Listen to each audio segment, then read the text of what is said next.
Hello everyone and welcome to my computer. How are you today?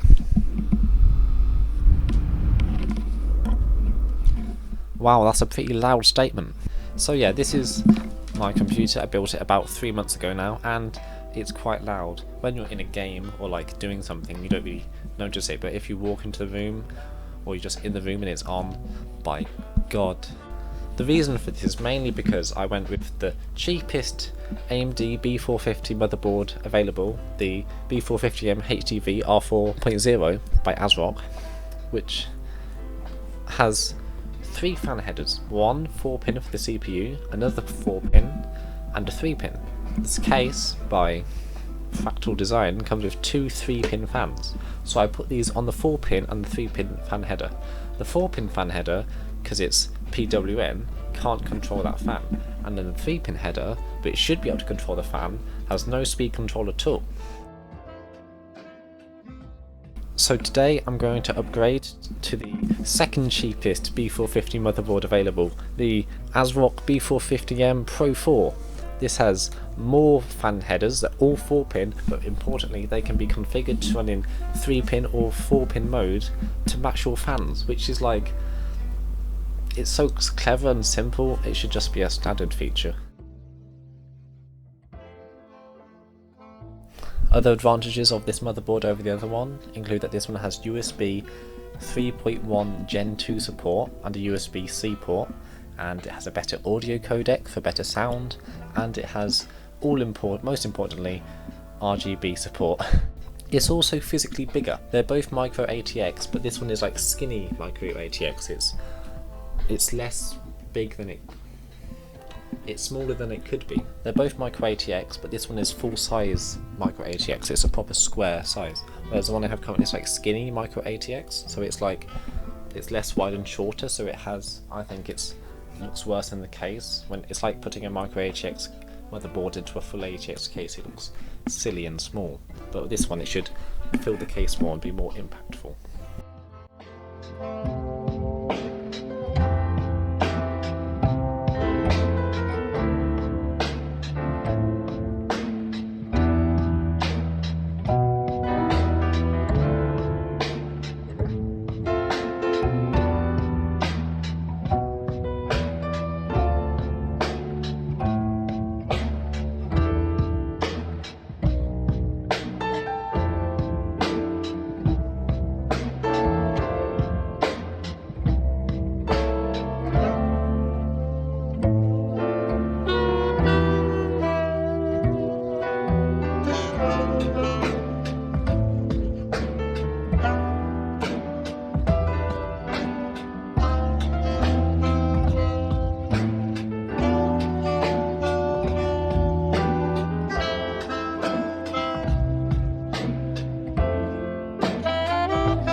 It is amazing how small these are. I was expecting it to be at least 50% wider.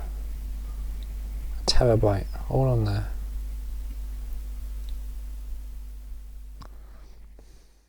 That's another feature that I forgot to mention about this motherboard. It has 2 M.2 slots. There's the NVMe speed one there, and there's another one there, but that only runs at SATA speeds. And then it means that one of the SATA ports is disabled, so you may as well just buy a SATA drive. And this drive, this port faces the other way, so that means the sticker on my drive is now the right way up.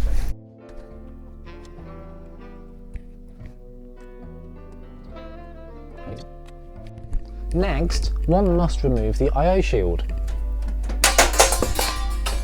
Then one must put the new I/O shield in. And make sure that it goes the right way round, because if you put it in the right way round and you put the motherboard in, you're going to hate yourself.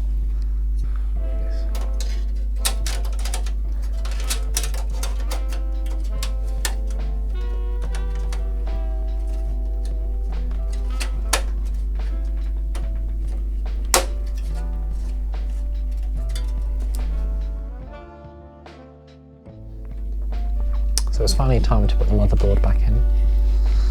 I had to move some of the standoffs because I need more standoffs, but they're all at uni. So I'll have to do this again at uni to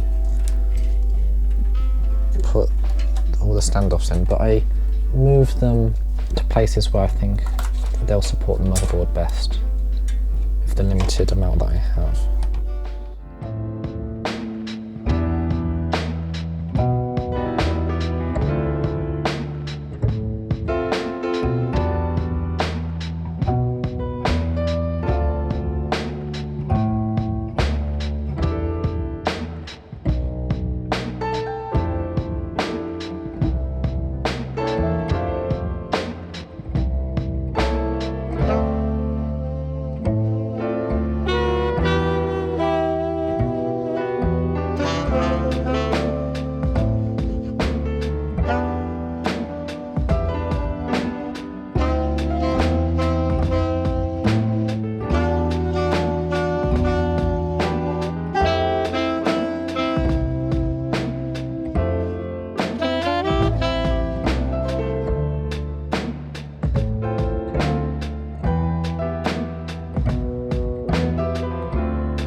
And after all of that, it's back together, so I really hope it posts, otherwise I have to take it all apart again and send the motherboard back to Amazon. It'll be a big faff. I really hope it works.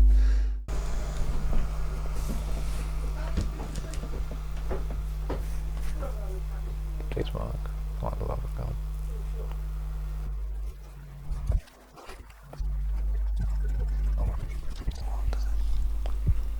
Hey! It works again, that's great. I was really scared there. Well, this has been a long video. Thank you for watching. Goodbye.